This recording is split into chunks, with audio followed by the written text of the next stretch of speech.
Israel के खिलाफ जंग के मैदान में उतरे सऊदी अरबिया और ईरान इजराइल को बायकॉट करके तेल और खाना देने पर लगाए रोक। क्या गुस्से में आग बबूला हुए नेतन्याहू खेलेंगे? खून की होली हमास के चीफ याह्या सिल्वर के पंख इजरायली सेना ने घेरा। गाजा के नागरिकों को हमास के खिलाफ भड़काया। क्या भारत के प्राइम मिनिस्टर नरेंद्र मोदी करेंगे हिसाब? दोस्तों, पिछले एक महीने से चली रहा इजराइल हमास की जंग में हर दिन गाजा पट्टी का हाल बेहाल होता जा रहा है। 24 घंटे बरस रहे गोला बारूद से बचने के लिए गाजा के निवासियों के पास ना तो कोई छत है और ना ही कोई सुरंग, क्योंकि जहां एक तरफ इजराइल गाजा पर बम गिराकर हर एक इमारत को चुन चुनकर मिट्टी में मिला रहा है, वही इजराइल सेना से बचने और सही मौके पर लड़ने के लिए हमास अपने सभी सुरंगों के एंट्री एग्जिट पॉइंट को अंदर से लॉक कर दिया है। दुनिया भर की सरकारें भी गाजा के नागरिकों की स्थिति से हमदर्दी तो दिखा रहा है, लेकिन गाजा से उनके निकास का कोई प्लान नहीं बना रहा, क्योंकि कोई भी खाड़ी देश इन लाखों मासूमों को अपने देश की नागरिकता नहीं देना चाहता। इसी बीच इस महायुद्ध को लेकर कुछ ऐसी खबर आ रहा है जिसे सुनकर इजराइल और हमास दोनों के पसीने छूट गए हैं। जहां एक तरफ ईरान ने इजराइल को बायकॉट करने का फूल प्रूफ प्लान बना लिया है, वहीं इजराइल ने भी हमास के चीफ की सुरंग को चारों तरफ से घेर लिया है।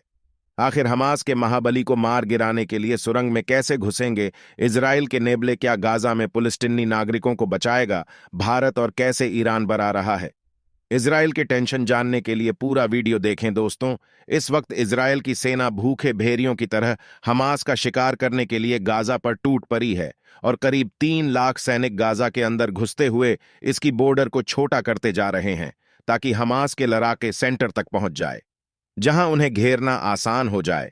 लेकिन खबरों के मुताबिक इजरायली सेना गाजा पट्टी में जितना अंदर घुस गया है, उनकी मुश्किलें उतनी ही ज्यादा बढ़ गई है, क्योंकि हमास ने उनके लिए जगह जगह पर जाल बिछाकर रखे हैं।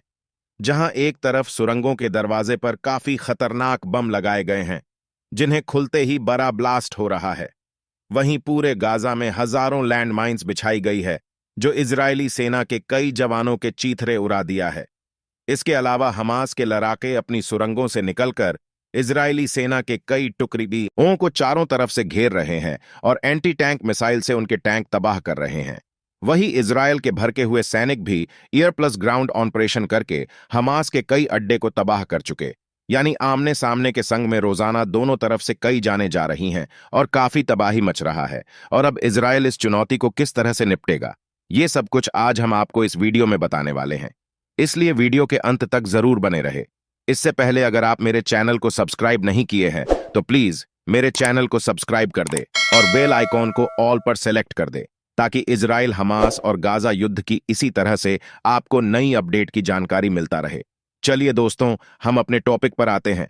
दोस्तों, 1 महीने पहले से इजराइल और हमास के बीच जंग शुरू हुआ है। तभी से इजराइल के वायुसेना गाजा पर बमों की बरसात कर रहा है। पिछले 20 दिनों में गाजा पर इतने बम गिराए गए हैं कि शहर एक खंडहर में बदल गया है। जहां पहले ऊंची ऊंची इमारतें नजर आती थीं, अब वहां सिर्फ धूल के गुब्बार और मलबे के ढेर दिखाई दे रहे हैं। लेकिन इतने हमले करने के बाद इजराइल हमास के हौसले को तोड़ नहीं पाया है। हमास ना तो इजराइल के सामने झुकने के लिए तैयार है और ना ही किसी तरह समझौता करने के लिए हमास के इतना निडर होने का कारण है गाजा की जमीन के नीचे मौजूद सुरंगों का जाल, जो हमास का अड्डा है। असल में इजराइल की वायुसेना गाजा पर जो बमबारी कर रहा है, उसका हमास पर इसलिए कोई असर नहीं हो रहा है क्योंकि उसके लड़ाके उसके गहरी सुरंगों में छुपे हुए बैठे हैं। लोग सिर्फ हमला करने के लिए सुरंग से बाहर निकलते हैं और उसके बाद वापस सुरंग में छुप जाते हैं। साथ इन्होंने अपने हथियार भी सुरंग के अंदर ही छुपाए हुए हैं। इजराइल इनके ऊपर बमबारी करता है, लेकिन उसका असर सिर्फ जमीन पर रह रहे गाजा के आम लोगों तक होता है, क्योंकि हमास के द्वारा बनाई गई ये सुरंगें 500 फीट तक गहरी है और दुनिया में ऐसा कोई बम नहीं जो जमीन की इतनी गहराई तक बार कर सके। अभी तक इजराइल जितने भी हमले किए हैं, उन सभी में हमास का कोई खास नुकसान नहीं हुआ है, बल्कि सिर्फ गाजा के मासूम लोगों की जान गई है। जानकारी के लिए बता दे, इस युद्ध में अब तक तकरीबन 8,000 लोगों की जान गई है। इसमें 6,000 से ज्यादा लोगों अकेले गाजा में मारे गए हैं। इजराइल जानता है कि जब तक वह हमास पर हमला नहीं करेगा, तब तक यह जंग ऐसे ही चलता रहेगा। इसलिए इजरायली सेना ने हमास पर हमला करने के लिए अपनी थल सेना को गाजा में भेजने का प्लान बनाया है। इस प्लान पर पिछले 10 दिनों से काम किया जा रहा है, लेकिन अभी अभी एक वीडियो सामने आने से इजराइल के इस प्लान को धक्का लगा है और धक्का इतना बड़ा है कि इसके वजह से इजराइल पूरी प्लानिंग दोबारा से करना पड़ सकता है, क्योंकि जिस थल सेना को इजराइल इस युद्ध में अपनी सबसे बड़ी ताकत मान रहा था, वह अब उसकी कमजोरी नजर आ रहा है। अब ऐसा क्यों हुआ है, यह समझने के लिए आप पहले जरा इस वीडियो को देखिए। वीडियो में जो आपको टैंक नजर आ रहे हैं, यह इजराइल का सबसे अच्छा और सबसे पावरफुल टैंक मार्कवा है। आपको बता दें कि इस टैंक की लागत 35 करोड़ के आसपास है। इजराइल पिछले 10 दिनों से प्लान बना रहा है कि वह अपनी सेना को गाजा के अंदर हमास पर चढ़ाई करने के लिए भेजेगा, और इस ऑपरेशन में मार्कवा टैंक इजरायली सेना के अगुवाई करने वाला था, क्योंकि इस टैंक को ऐसा समझा जाता है कि कभी भी नष्ट नहीं हो सकता।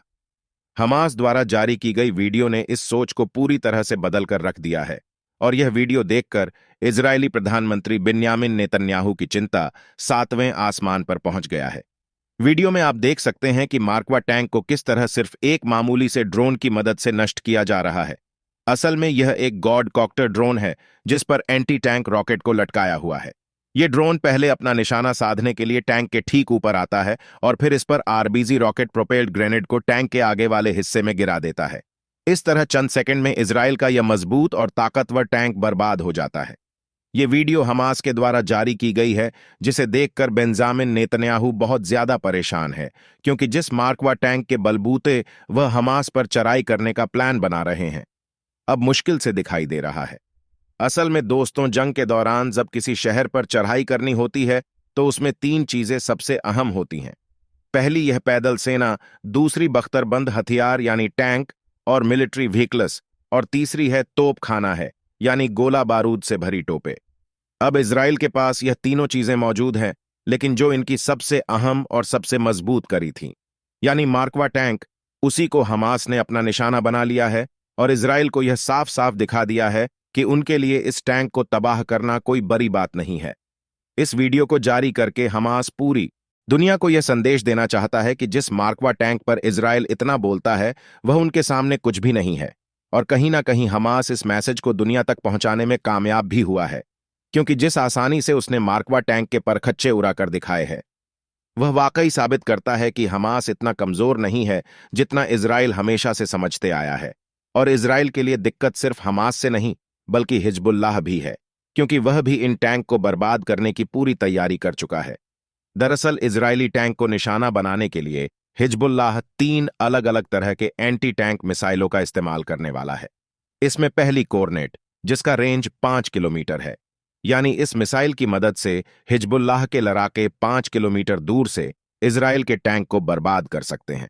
और ये एंटी टैंक मिसाइल रूस के टेक्नोलॉजी पर बनी है, लेकिन ईरान इसका देसी वर्जन काफी पहले ही बना चुका है।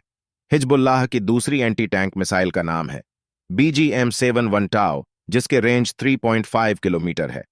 ओरिजिनली यह मिसाइल अमेरिका की बनाई गई थी, लेकिन ईरान ने इसकी बिन नकल तैयार कर ली, और उसकी मदद से ही हिजबुल्लाह के हाथों तक पहुंच चुकी है।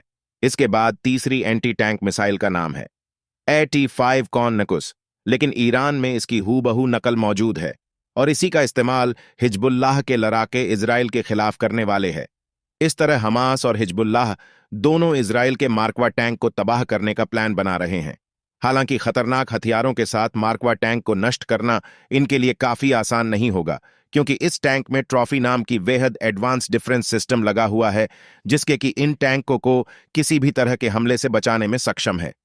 एक तरह का रडार सिस्टम है जो अपनी तरफ से आने वाली मिसाइलों को ऑटोमेटिकली डिटेक्ट करके उसमें ट्रैक करता है, और फिर अपने करीब आने से पहले उस पर हमला कर देता है, जिससे वह मिसाइल टैंक तक पहुंचने से पहले ही तबाह हो जाती है।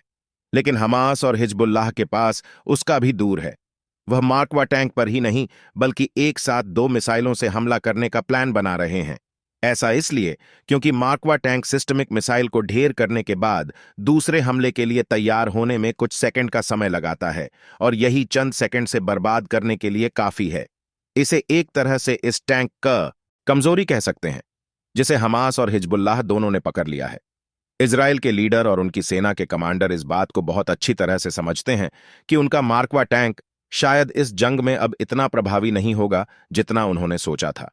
वो जानते हैं कि अगर उनकी सेना इस टैंक पर बहुत ज्यादा निर्भर हो गया तो उन्हें हार का मुंह देखना पड़ सकता है। इसलिए इजराइल अपने प्लान में कोई ना कोई बड़ा बदलाव जरूर करेगा। कमेंट करके अपनी राय जरूर साझा करें। बाकी दोस्तों, आज इस वीडियो में बस इतना ही था। वीडियो अच्छी लगी हो तो इस वीडियो को एक लाइक जरूर करें और अपने दोस्तों तक इस वीडियो को शेयर करें ताकि उन्हें भी जानकारी मिल सके। दोस्तों मेरे वीडियो को देखते हैं लेकिन सब्सक्राइब नहीं करते हैं, प्लीज मेरे चैनल को सब्सक्राइब कर दे और बेल आइकन को ऑल पर सिलेक्ट करना बिल्कुल ना भूलें।